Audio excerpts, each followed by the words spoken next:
On écoute, Julia Grignon, les représentants aujourd'hui de l'État israélien, du gouvernement israélien, les différentes déclarations qu'ils ont pu commettre au cours des derniers mois, des dernières semaines. Je voudrais vous en donner quelques-unes. Le ministre des Finances, Bezalel Smotrich, qui explique: dans quelques mois, nous pourrons déclarer que nous avons gagné. Gaza sera totalement détruite. Fin de citation. Un autre ministre de la Défense, cette fois-ci Israël Katz, qui écrivait: il s'agit du dernier avertissement.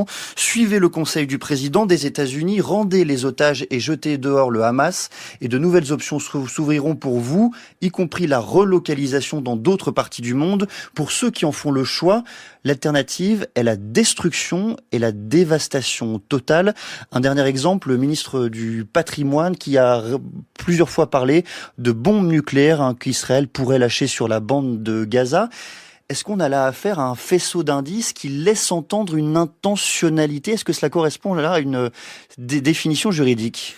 Alors là, je vais reprendre les termes de deux de mes éminents collègues, Olivier de Frouville et Julien Fernandez, qui sont des spécialistes de droit international pénal, qui d'ailleurs cet été ont initié une tribune dans Libération qui a rassemblé plus de 150 juristes exprimant ce sur quoi on se mettait d'accord, même s'il peut y avoir donc du débat comme on l'a dit. Donc on est quand même très nombreux à être d'accord sur des éléments essentiels. Et suite aux propos que vous avez apportés, reconnaît en creux, mais avec des détours de phrases, il faut le dire aussi, un génocide. Tout à fait, oui. Et là donc, il n'avait pas attendu cet été pour se prononcer, puisque déjà en avril 2025, suite aux propos que vous avez rapportés, il publiait une tribune tous les deux dans Le Monde, dans lequel il disait que il n'avait jamais vu dans l'histoire exprimer aussi ouvertement une intention de destruction d'une partie d'un groupe humain, et jamais à notre connaissance une telle intention n'avait été formulée si clairement.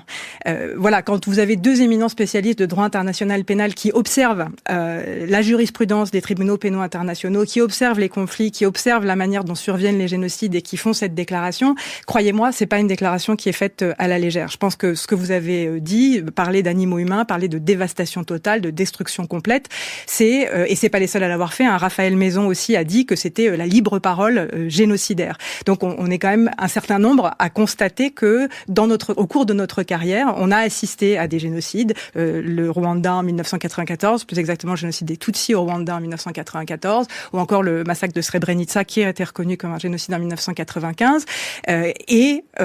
Jamais on avait vu une telle libération de la parole et une telle intentionnalité déclarée. Vous êtes d'accord avec cette affirmation, Alban Perrin? Moi, ça me semble presque contradictoire avec ce que vous disiez au sujet de la Shoah, au sujet là aussi du génocide au Rwanda, au génocide des Tutsis.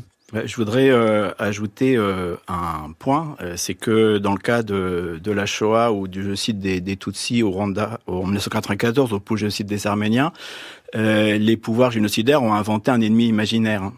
Or, là, on est dans le cadre d'un conflit armé, et que l'État d'Israël a été attaqué sur son territoire le 7 octobre 2023, et que la guerre qui se poursuit depuis 2 ans, elle se fait dans le prolongement de cette attaque terroriste de masse.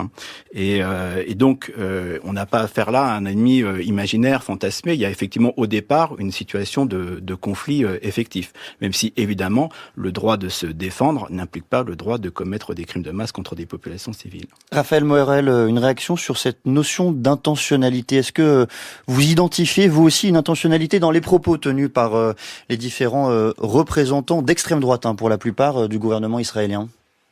Oui, alors c'est effectivement un débat très compliqué que je voudrais essayer d'expliquer. Mais tout d'abord, revenir sur ce qu'a dit Alban Perrin.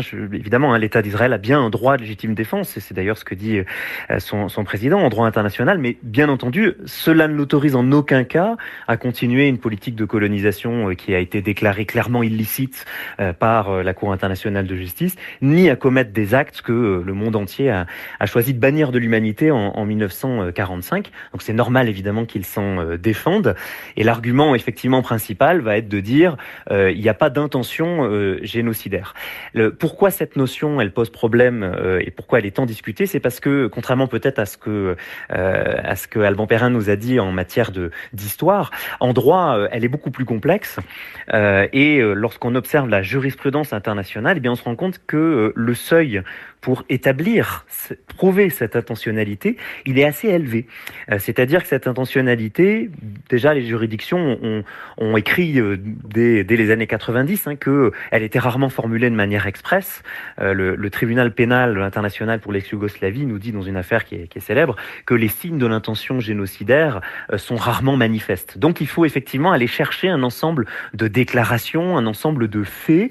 La Cour internationale de justice nous a dit dans les années 2000 que pour établir cette intentionnalité, il fallait qu'il n'y ait pas d'autre interprétation possible de la succession, de la ligne de conduite menée par l'État qui commet le génocide. Et ça rend les choses compliquées. Et donc il y a débat là-dessus. Mais aujourd'hui, il faut bien comprendre qu'il y a beaucoup d'indices qui vont quand même dans ce sens. Vous en avez cité beaucoup. Et d'autre part, il faut signaler qu'il y a un certain nombre d'États, dont la France, mais elle n'est pas seule, il y a aussi l'Allemagne, le Danemark, qui plaident pour un abaissement de ce seuil et qui disent on ne peut pas rester à un seuil qui est inutilement haut et il faut qu'on puisse prouver une intentionnalité sans forcément aller chercher la seule interprétation possible de ces faits. Il faut que ce soit un petit peu plus souple pour qu'on puisse nommer des génocides. Et donc voilà, il y a une autre procédure devant la Cour internationale de justice qui est initiée par la Gambie contre la Birmanie, où la France exprime cette position en demandant à la Cour d'abaisser le seuil, en prenant en considération le fait que lorsque des enfants sont visés, par exemple pris parmi d'autres, eh bien cela peut montrer que finalement le but des actions matérielles n'est pas forcément uniquement sécuritaire, mais ça peut permettre d'inférer, de déduire cette intention génocidaire. Donc vous voyez qu'il y a un débat de juristes qui continue et qui est porté par des États. Un autre débat de juristes, Julia Grignon, c'est intentionnalité, mais intentionnalité de qui? Certains disent, au fond, l'intentionnalité, elle est compliquée aujourd'hui à démontrer, car on ne sait pas si des ordres formels au sein de l'État ont été transmis, si des directives ont été diffusées. Est-ce qu'il faut cela, dans le fond, un engagement, j'allais dire, formel, juridique de l'État pour démontrer cette intentionnalité génocidaire? Alors ça dépend quelle responsabilité on recherche. Est-ce qu'on recherche la responsabilité de l'État ou est-ce qu'on recherche la responsabilité des individus? Et lorsqu'on cherche c'est pas la même procédure. Non, c'est pas la même procédure. La responsabilité des États, c'est la Cour internationale de justice dont Raphaël vient de parler, et la responsabilité pénale individuelle, en l'occurrence, c'est la Cour pénale internationale, mais c'est aussi des juridictions nationales et qui donc vont chercher des responsabilités d'individus. Et donc la Cour pénale internationale, elle a émis des mandats d'arrêt contre Benjamin Netanyahou et Yoav Gallant, nommément, pas sur le chef de génocide, crime de guerre, crime contre l'humanité, mais pas sur le chef de génocide. Elle pourrait le faire. Et d'ailleurs, quand elle a émis ses mandats d'arrêt, ce qui est intéressant, c'est que donc elle parle de crime de guerre et de crime contre l'humanité, mais dans le communiqué de presse qui a été formulé à ce moment-là, elle parle de conditions de vie calculées pour entraîner la destruction d'une partie de la population civile. Destruction d'une partie de la population, ça fait quand même résonner crime de génocide. Et donc c'est comme si la Cour se laissait la porte ouverte d'apporter ensuite une nouvelle incrimination de génocide.